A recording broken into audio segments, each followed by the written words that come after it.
All right, we're here today with Laura Karels from Bee Balm Fields. Laura, how are you today? Pretty damn good. I'm gonna start over. Okay.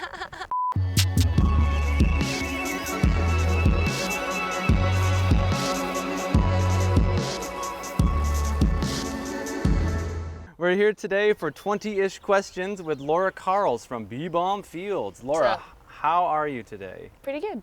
Pretty good. Pretty Laura, can you good. tell me, what were you doing before we started this interview? I was taking a nap. Do you have a favorite place to take naps, or do you just sort of nap wherever the spirit moves you? It depends. If it's like a focus nap, then if it's a power nap, I just go into the bedroom, shut the door. But if it's like I'm gonna watch TV and maybe fall asleep nap, it wasn't that nap, it was a power nap. Power Nap, the new album by Bee Balm Fields, coming summer 2022. I am not a napper, but if I want to get into napping, what's one piece of advice you would have for me? If you feel a nap, take it. Take the nap. What's been the best part of your day so far? Well, this is pretty cool. I'm having a nice time as well. We get to hang out with Joe. Joe, you want to say hi for the camera? Who are these little puppies over here? Well, we got Grizz here eating some grass. Then we got Penny, pocket change here. This is my gang. Laura, I'm curious, have you had a song stuck in your head today? Nope. I think the last song that I've had in my head, usually I go to work at 9 in the morning, so it's Dolly Parton's 9 to 5. Dolly Parton or Reba McEntire? Well, I'm gonna say Dolly on that one. Dolly Parton or Patsy Cline? Ooh, Dolly Parton on that one. Dolly Parton or Brandy Carlisle? Dolly Parton. All right, Dolly Parton for the win. Laura, where did you get your musical talent? You're a brilliant singer, you're a wonderful songwriter, a great guitar player. I know you play some other instruments as well. Where did it come from? I would say my dad's notorious for singing around the house and making up words. So maybe I got some singing, songwriting from my dad, I don't know. Any like grandparents or great-grandparents, maybe an aunt with a musical Nope. past? God, if I'm forgetting somebody, I'm gonna seem like a real jerk. Laura Karels, real jerk. I'm gonna blame the heat. Laura, what was your most favorite or maybe most memorable birthday party? Ooh, I think it was my 6th birthday party. We had a Halloween birthday party. I just have this memory of going down into the basement and making this giant paper mache piñata. It was like a giant spider with my mom.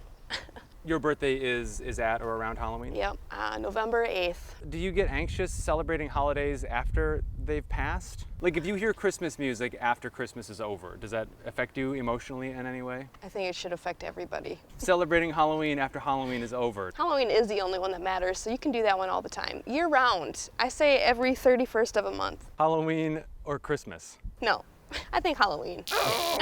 Halloween for the win. Speaking of Halloween, have you ever experienced anything paranormal? So, I don't know. Joe was going up to build a house up north, his parents' house, and I was here by myself, and a lot of weird things happened after he left, and I don't know if that was because the ghost saw a change, but I came into the kitchen and the coffee was on the ground, and there's a bunch of things placed on the ground. And I told Joe about it, and he goes, "Oh, that's weird. All the toilet paper and paper towels are on the bathroom floor. I thought you put them there." And I said, "No." What advice do you have for anybody who may have a spirit living in their home? Well, I guess it's okay to be scared. And if you don't know what to do, talk to Colin and he'll help you out. I think you're supposed to tell him it's okay, you can go now. What's your favorite scary movie? You know, one that sticks to mind that really just scared me, and I think I never wanted dolls, was Child's Play with Chucky. Speaking of your memories, what is the first album you remember buying? What's that? You'd get 12 CDs for one. Right. And I think on that one was like Tragic Kingdom, No Doubt, Jewel, Pieces of You. I can't remember all 12. The first one I remember buying and actually got in trouble because they said it was only a penny, and I was like, I got that, but then they sent you like $40, and it's like, Mom, Dad, I got these CDs, it says a penny. Speaking of music as well, what is your current favorite motivational song? I've been putting on my Charles Bradley record. When did you first start writing songs?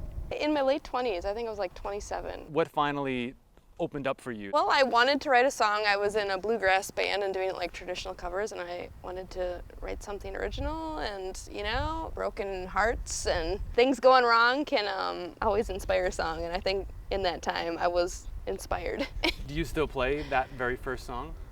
Occasionally. What's an instrument you wish you could play? I got the basics of piano, but I would just like to be like a whiz kid on the piano one day. Do you have a favorite song of your own right now? It's Off the first album, we never do it really anymore, but we've been kind of changing how we sing it, and that's been fun. So the song's called Last Night, and it's on that Butternut Valley CD. Which musician or band most inspires you right now? Joe and I like to follow the Hoot and Hollers, and I like them as well. We both knew of them before we knew each other. Yeah, that bluegrass artist, Billy Strings, I like listening to him too. Any musicians that you would love to play with? Like if you had your dream come true and you're sharing a stage with a musician, who might it be? I'll give you 2 guesses. Dolly Parton? Okay, All yeah. right. Let's go look at your plants. Okay. Would you call this a vegetable garden, a flower garden? What's going on here? I got some zinnias right here. These are the only flowers I have in here besides the flowers on my vegetable plants. They're looking a little weepy right now because I transplanted them. I did it poorly because I had them right here in my kombucha squash, and this thing is just taken over. I got this squash at United Noodles in Minneapolis and just saved some seeds. And there's one, and I got a bunch of cucumbers because I like pickling. Do you cook? Mm-hmm. What's your favorite dish to cook? Something fast. Ramen? No, I do like making like ramen, like the traditional dashi broth with the bonito flakes and kombu, seaweed. What else is in there? Green onions. Yeah, I like to cook. Who is the next band or musician you hope to see live? Pokey Lafarge. Where would you like to see Bee Balm Fields 1 year from today? I'd like to see that record done. Power Nap, the new album by Bee Balm Fields, coming summer 2022. Still playing music and creating sounds together. That's a great place to want Yeah. to be. Laura, this has been a pleasure hanging out with you today. I've had so much fun getting to know your little garden and getting to know your little doggies. Hey, Grizz. We already know Joe, but it's nice to see Joe anytime. We're going to end it with a question that I've stolen from my favorite podcast, and the question is, if you could go back in time and give young Laura one piece of advice, what might you tell young Laura? Oh, what can I say? How can I say this on camera? No, don't sweat the small stuff. No, I don't know. No, I don't know what I'd say to myself. Just because, you wouldn't be where you're at if you maybe altered and told yourself something. I think that's really good. You know, the decisions we've made Yeah. up until this day are what got us to Yeah. this day, and here we are.